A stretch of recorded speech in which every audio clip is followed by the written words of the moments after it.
Hey VC, I'm struggling to make a video here. I haven't made one in a while, and I'm not really sure why. Um, I'm going to probably reveal all of my mental confusion in this video. Let's see, I've laid some stuff out to show with some ideas maybe for what I'm going to say, but in the background I'm playing this CD that I haven't listened to that much, but I've had it for a while. I'm disorganized and I forget that I have stuff, forget that I don't have stuff.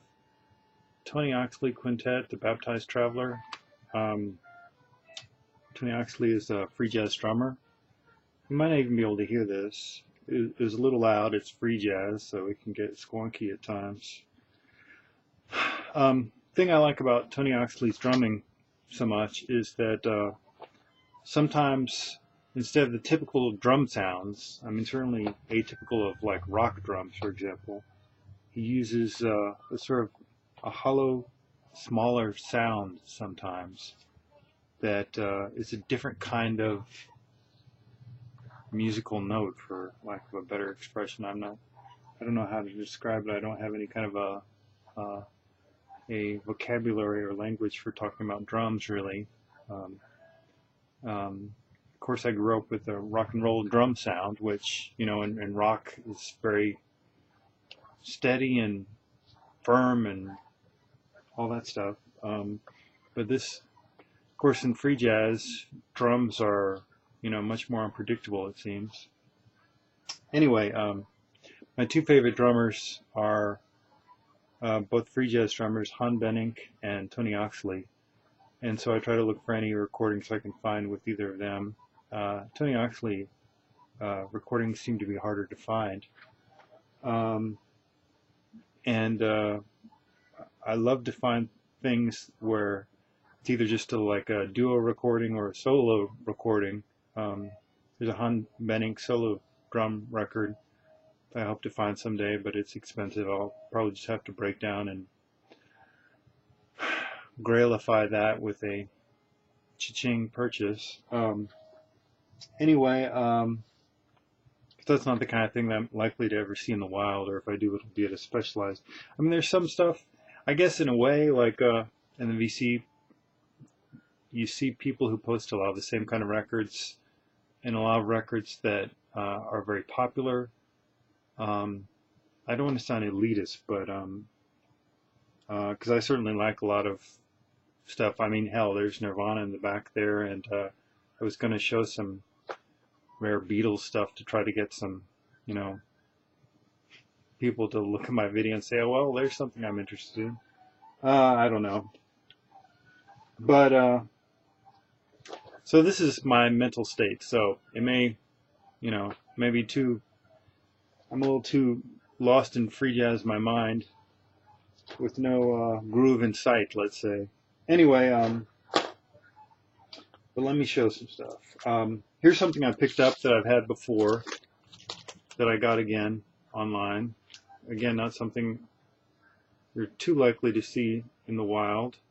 This is a record by a group called Siglo XX. I want to say they're from the Netherlands. I used to know a little bit more about them than I do now, because I had a little sort of a fan page for them.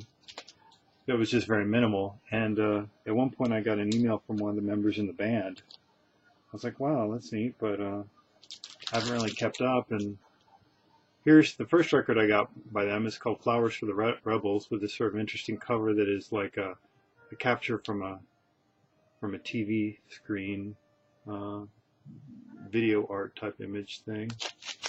It's on Play It Again Sam Records, yeah. This one, I forget, I think this came out, yeah, this is on Play It Again Sam Records US, and this I think is a European pressing. Anyway, the thing that drew me to them in the first place is I was huge into Joy Division at the time, and you know, there's not that much Joy Division out there. I was even getting every Joy Division bootleg I could find just to get more Joy Division recordings. And you know, I was listening to the same Joy Division tracks in slightly different live versions and so I was anxious to have something more in that vein. And I had seen Siglo XX described as similar to them, as a very dark sound. The vocals are sort of emotional and a little bit dour sounding. Some heavy bassy sound in the music. The title of this album, this maybe has a couple of my favorite songs to them. It has a song called "Fear and Desire," which is a great song. Here's a give you what their mood is. I'll tell you the titles. "Fear and Desire," which is the name of the album. "Everything is on Fire," "Lost in Violence," "Sorrow and Pain," 35 Poems, "On the Third Day," "My Sister Called Silence," and "The Pain Came." Now, people who don't like really depressing music probably would not want to hear these records, but they're very good. Anyway, here's something I picked up recently. Again, I had never seen this in the wild, didn't even know it existed. I'd mentioned that I like Simon Fisher Turner, SFT in this case is what he's going by. This is called Eyes Open. It's a 10-inch, forget the label. Sort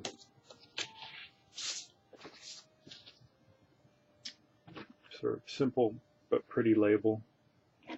Blue on that side. Anyway, he's an instrumental artist. Well, the music I like of his best is instrumental. He does soundtrack work that I like a lot. He did a lot of stuff for the sort of experimental British filmmaker Derek Jarman, who died of AIDS in the 80s, I believe. Late 80s, I'm guessing. Anyway, so I've only listened to this once so far, but and I think I liked one side better than the other. But here's the dangerous thing with vinyl is if you like a lot of things, there's so many ways you can go in music, and it's almost like my personality is split into 20 different directions that are all running at breakneck pace, or in some case sleeping, I guess, in different directions. Speaking of that, here are a couple other examples that maybe are in that kind of a vein, mentally. Okay, I posted this on the Facebook group. The Return to Forever album featuring a Chick Corea called Where Have I Known You Before, which sounds like a pickup line. This is on Polydor. And this is the first time I listened to this record. I was surprised at how much I liked it, although I remember sort of thinking of fusion jazz as being something that was not something that I was into. I still sometimes have a problem with guitar in jazz. And there are people, like even free jazz, which is the area that I'm most interested in, I guess, overall. I guess I like free jazz and I like cool jazz. I don't know. But as far as modern jazz, I like free jazz the most. But guitar is still something that doesn't really do it for me in free jazz. Now, Django Reinhardt and people like that, that's a totally different story. That is nice. Nice is never a good description, though. Mystical Weapons. This is a project of Greg Saunier, I don't know, and Sean Lennon. I thought this cover was really neat. This sort of arachnid woman. Thought that cover art was really neat. I listened to some sound samples online and liked what I heard. And this sounds like free jazz, although this has guitars. And I like this. I don't know. Maybe it's just 70s jazz guitar that I don't know. Anyway, maybe someone who knows this music better than me knows what I'm talking about and could tell me what I was thinking, what I meant. But anyway, I thought this was a really interesting listen.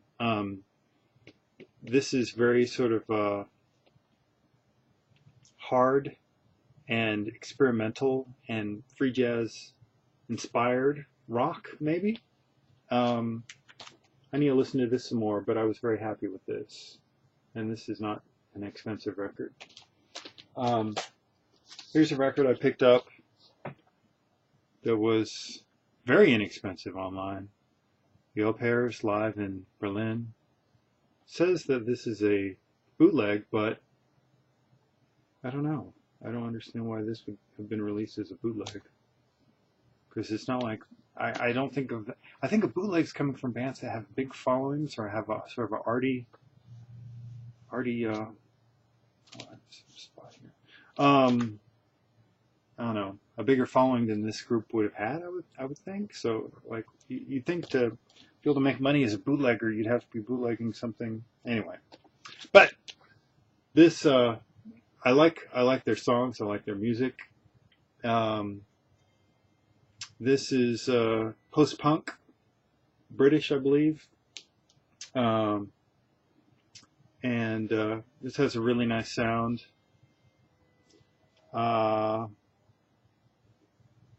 I don't know exactly what I would compare it to. Female vocalist and good, strong rock in a British post-punk vein. Here's a record I got because I like the cover. It was classical, and classical, you know, can't be that bad, really, in a way. I'm still not anything like more than a novice at showing things, as you can see, but I thought this cover was really cool with these faces that were kaleidoscopically portrayed here. I mean, I don't have enough room, or I have too much stuff that I could put on the walls that I can't really see myself framing this, but I find that image to be really neat. I might make a neat t-shirt even. Anyway, but this is Offenbach, The Tales of Hoffmann highlights. This, I guess, is opera. I have no interest in opera. I just like the cover, but I'll give it a listen at some point. Opera is one of those things I'm still waiting to find an appreciation for, and I'm sure there are a few pieces of music I would like, but nothing that's blown me away yet. This is a record I already had, but I had the American 12-inch of this that had a generic sort of dance music generic cover, which is unexciting. But this is one of the funnest dance songs ever, really. Pump Up the Volume by Mars, which is a collaboration of Colorbox and A.R. Kane, and I like it probably better than anything by either of them individually. Although both of them have some sort of interesting stuff. A lot of Colorbox's stuff doesn't do much for me. It sounds like sort of a, I don't want to say generic, but a sort of not real interesting R&B to me. But this is on the 4AD label. There's a fun video of this that uses really neat clips from like NASA videos in color and stuff, and rocket launches, and astronauts preparing for space by being on interesting contraptions. But this is just a really fun dance song with some really neat samples. Pump Up the Volume. This is something I picked up just yesterday, I haven't listened to yet. I thought of Roger Simonson. Am I pronouncing your name correctly? I don't know. On the Facebook vinyl community group. This is a factory quartet is what it's called, Fact 24. Although I looked it up on Discogs, there was something else that had that designation or catalog number, I believe. But this is 4 groups on 2 records. Durity Column, Kevin Hewick, Blurt, and The Royal Family and the Poor. Don't know what this means. RRP 5 guineas. But this is on Factory. And again, I just picked this up yesterday on the chance that Robert, again, Simonson, is that his name? Might need it. He had it already. But I'm going to give this a real chance because it sounds like it might be interesting. I like the Durity Column. I like the sort of jangly instrumental guitar of it. But it's not something that in the past has sort of blown me away. But it's one of those things you don't see very often. So you don't really get much of a chance to acquire a taste for it unless you buy the records and take the time. And of course now, of course, again, I grew up in an era when you couldn't listen to it, all this stuff online. So I still have not totally gotten used to that, I guess, because I should be listening to stuff online all the time, but then I have this backlog of crap records that I've acquired because I'm obsessively out there getting records, because I see people in the VC getting records. I'm like, wow, look at all these neat records. I need to look for records. It's insane. By this point, 15 minutes in, I've alienated a bunch of people for a couple of different reasons, probably. This is something I picked up recently. I love stuff like this, especially if it has actors who I'm into. And this is a play by Noel Coward, performed by Noel Coward and a woman named Lily Pons. I'm not familiar with her, but I've seen some adaptations of his stuff and seen him in movies before, and he is a very sort of a droll British wit and intelligence. So I'm curious about this. This should be a fun afternoon or evening listen sometime. This is a play on 2 records, I believe.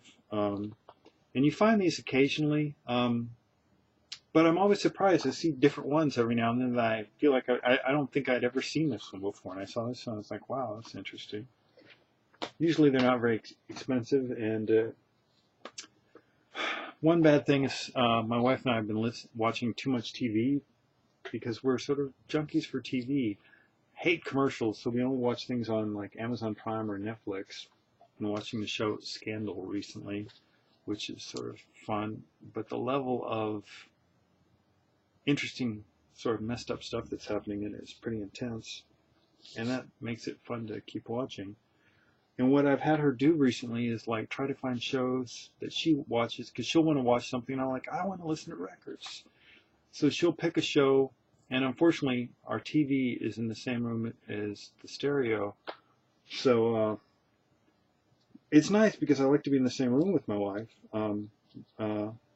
But then sometimes I end up getting sucked into the TV show that I didn't think I'd be interested in. So, but at some point she'll be watching some show that I have no interest in, and that's good because then I can devote my concentration to listening to music. This I think completes my Simon & Garfunkel collection, or at least of the records of theirs I'm interested in. I think I've had all their major records at this point, and there's some that I like more and some that I like less. I think I've gotten rid of one of them so far, and I'll probably get rid of a couple more. But this is the concert in Central Park, which I think was quite a few years after they had broken up. They got together, did this one concert, and it has a lot of their hits and live versions of some great songs. It's a 2-record set on Warner Brothers. 1981. Of course, most of their output is from the 70s. So this is at the end of their career together. Let's see, I picked up this, the Sugar Cubes Live Zabor, I'm not sure. Sort of fun, colorful sleeve. The song, the live songs on this are interspersed with little bits of silly interviews with them. Rock stars on TV and interviews, often they're compelled to sort of act weird or different, and of course they're Icelandic, and they were known for sort of being a little bit weird, so sometimes I find it tiresome, rock stars, you know, because they sort of have to be more interesting version of reality than normal humans, so sometimes there's a forced weirdness, I don't know. And I forgot how much Einar, the male vocalist with this group, gets on my nerves. He can be really distracting, and sometimes on this video they cut away from Björk singing to him. Sometimes even when he's not singing, they'll be focused on him and she's singing and they take the camera off her. I don't know. I find her intense. I love her singing, and I would much rather be watching her. And he was sort of I don't think he added. I mean, there are a few songs that maybe he added a little bit of something, but frankly, I could have, like, if he had gone sick, or was sick and wasn't at the concert or something, I think I and maybe a lot of people might have been a little bit happy about that. What are your thoughts on that? Am I an asshole? I'm really into electronic music, especially early electronic music, where classical composers, modern classical composers and performers were discovering the Moog synthesizer early on, like Walter/Wendy Carlos. This is Morton Subotnick, someone who I found out about fairly recently, actually, and have since been buying up his catalog slowly. This is a 2-disc set. I believe one, maybe they're both DVDs. You know, I haven't even watched this yet. But these are recordings of 2 of his albums in 4.1 surround and 5.1 surround. This is like a high definition DVD audio. And I'm not even sure if there's video on here. Yeah, oh, and 90 minutes of interviews. Anyway, so I'm looking forward to checking this out. There's a series of these. There are 3 of these so far. I got the one that was cheapest, which is the second one. For some reason, I was able to find that cheaper. As I've mentioned before, recently on, well, I don't know. Often, I don't know about y'all, but I find myself buying things because they're cheaper than other things, even if they're not necessarily the things I wanted most.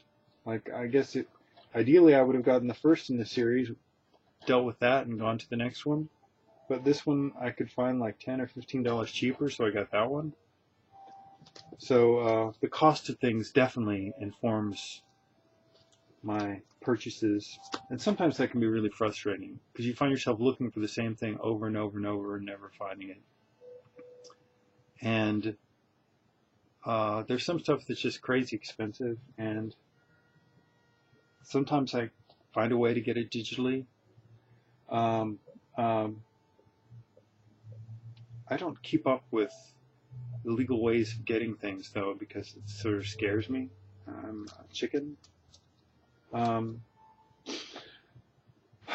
There is a chunk of stuff that hasn't been reissued, et cetera, yada, yada, yada. Anthony Braxton is one of the sounds in free jazz that I like the most. There's something, this is later than Coltrane and Eiler and people like that, who are probably my absolute favorite free jazz saxophonists. There's something just so direct and passionate about them. This sounds and feels more sort of like an intellectual excursion on his part. And his records often have these weird diagrams that I don't even begin to understand what they mean. I don't know if they're just the positions of the musicians, and I don't think so, though. I'm into the music. I'm not necessarily into the theory, I guess. Anyway, but Anthony Braxton is incredibly prolific. I mean, if you look on Discogs, he has literally like 100 different records. And I have access to a pretty good record store that his stuff comes in occasionally, and I picked up both of those yesterday. And I'm always interested in hearing his sound. I find it very rewarding somehow. I don't know if I can describe that. Here again is another experimental composer that I'm into. What I've heard, I don't know that much about him. Charles Ives, Symphony No. 1.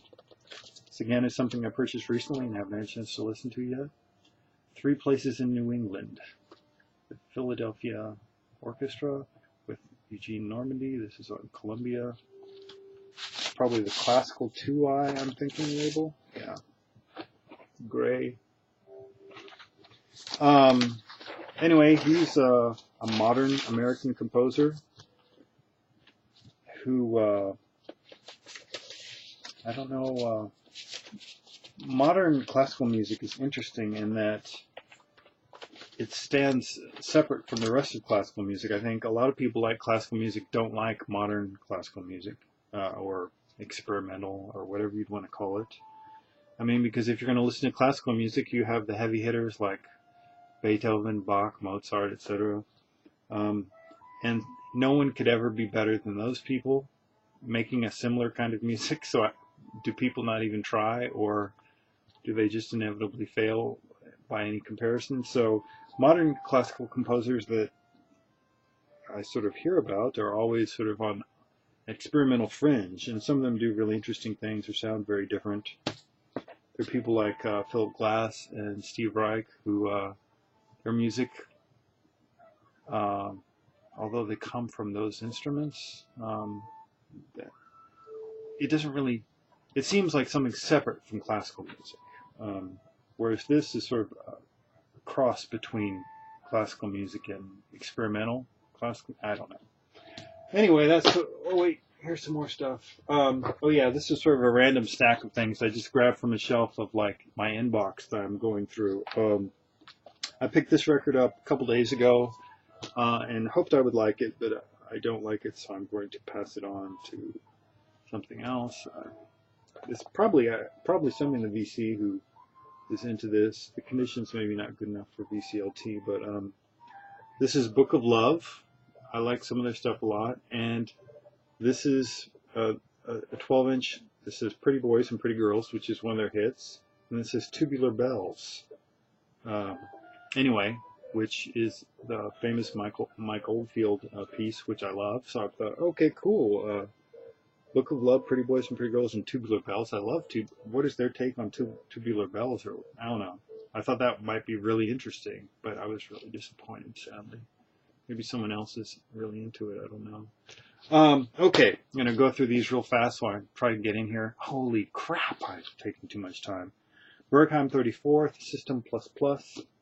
Don't know anything about this. I picked this up because it was really cheap and it looks interesting, and maybe it's interesting music.